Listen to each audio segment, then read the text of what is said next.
Prezado, você sabia que em caso de trauma, se não tiver acesso venoso, a segunda opção é a via intraóssea? É medicamento dentro do osso. Parada cardiorrespiratória. Tem acesso venoso? Se não tiver acesso venoso na parada, a segunda via de opção é a via intraóssea. Então você fica presente, vamos falar nesse vídeo sobre via intraóssea. Você sabia que o enfermeiro também pode funcionar a via intraóssea? Se você auxiliar no técnico, você vai administrar o medicamento lá na via intraóssea. E quando a gente fala nas aulas, o pessoal fica meio espantado, porque você imagina lá correndo meio litro de soro dentro do osso, 1 litro, medicamentos e mais medicamentos. Pois é, a via intraóssea está plenamente estudada, estabelecida, mais do que protocolada, e você tem que saber da via intraóssea. Belezation? E o primeiro ponto é você lembrar lá da medula óssea. E aí para medula, a palavra medula quer dizer meio. Ou seja, medula requer nome e sobrenome. Medula renal, está lá no meio do rim. Medula da suprarrenal, está lá no meio da glândula suprarrenal. Medula espinhal, no meio da coluna vertebral. Medula óssea está lá no meio dos ossos, prezado. Lá no meio dos ossos longos, você tem lá a medula óssea. E é lá na medula óssea que acontece a eritopoiese. Nossa, prezado, que nome feio. Para quem não conhece, assusta, né? Eritopoiese é a produção do sangue, produção dos eritrócitos. Eritrócitos é a mesma coisa que hemácia. Então, a eritropoiese é a produção do sangue, acontece lá na medula óssea. Na medula óssea são produzidas lá as hemácias, são produzidas as plaquetas, são produzidos os leucócitos. Então, prezadinho, quando se é feito o medicamento lá na medula óssea, praticamente você está fazendo o quê? Dentro da veia. É quase a mesma coisa. Não é a mesma coisa, mas é quase a mesma coisa. E tem a vantagem que em casos, por exemplo, de choque hipovolêmico, choque circulatório, o cara com aquela hipovolemia, a medula é um espaço que não entra em colapso.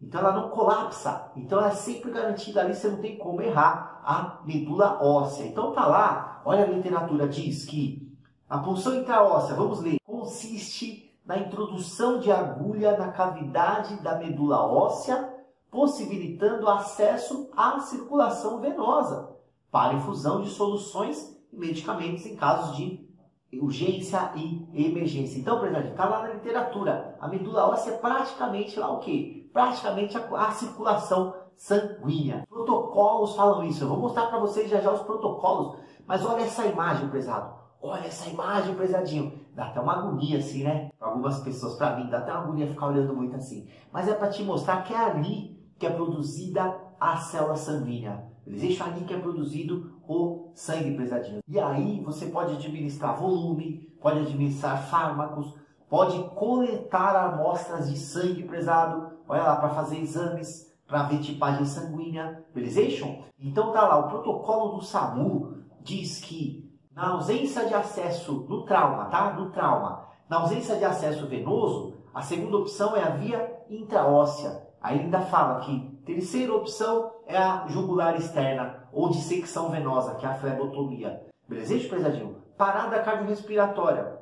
Da mesma forma. Na parada, tenta-se lá intravenosa, não tem, vai o quê? Intraóssea. Não tem, aí pensa-se na jugular externa. E aí na parada pode-se pensar ainda na medicamento pela cânula orotraqueal, mas é a quarta possibilidade. Certo, prezadinhos? Então, protocolo para utilização da intraóssea não falta. Tem lá a American Heart e o COR, a Sociedade Brasileira de Cardiologia também ratifica lá o uso dessa via. E o COREM diz lá no parecer, olha lá, 001 de 2009, assunto, realização da punção intraóssea por enfermeiros. Olha lá o que diz o COREM aqui de São Paulo. Ele fala que outras situações nas quais se configure risco iminente de agravo à saúde, considera-se lícito que enfermeiros realizem a punção intraóssea em situações de emergência e urgência, desde que capacitados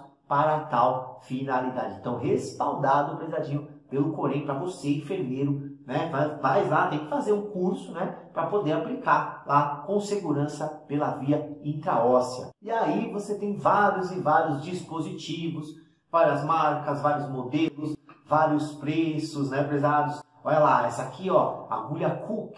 Aqui, por exemplo, olha lá, prezadinho. Aqui o cara fez com essa agulha, você tem que fazer uma pressão ali manual. Belezation? Olha como é que fica, tá? Todos os critérios assépticos a serem seguidos para evitar uma complicação, uma infecção, uma osteomielite. Então, olha lá como é que ficou aqui.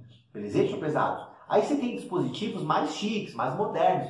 E aí não tem erro. Tipo uma furadeirinha. Olha lá, ó. Tipo uma furadeirinha, como é que erra? Então, nesse caso aí, o que ele está funcionando? Ele está vendo ali, na região, qual que é o ponto de inserção principal? Região tibial anterior. Ou melhor, região tibial proximal. Região tibial proximal. Abaixo do joelho, vai começar a tíbia.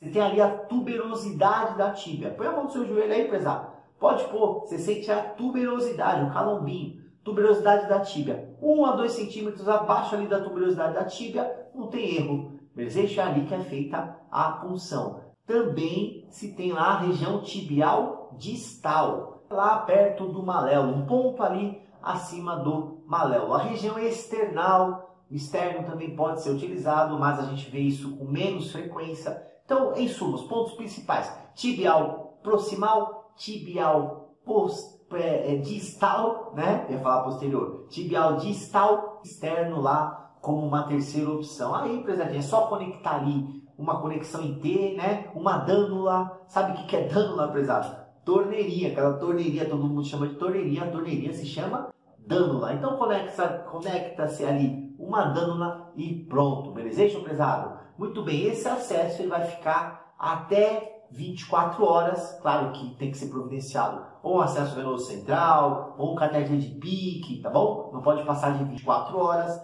Lembrando que esse paciente nem sempre está parado, hein, prezadinho? Não é só em parada. Se o paciente estiver consciente, aí indica-se administrar uma solução de lidocaína, porque realmente pode causar dor. As contraindicações principais são em casos de fraturas, claro. Se estiver fraturado não vai funcionar. E também se tiver tentativas anteriores, também evita-se lá a punção intraóssea.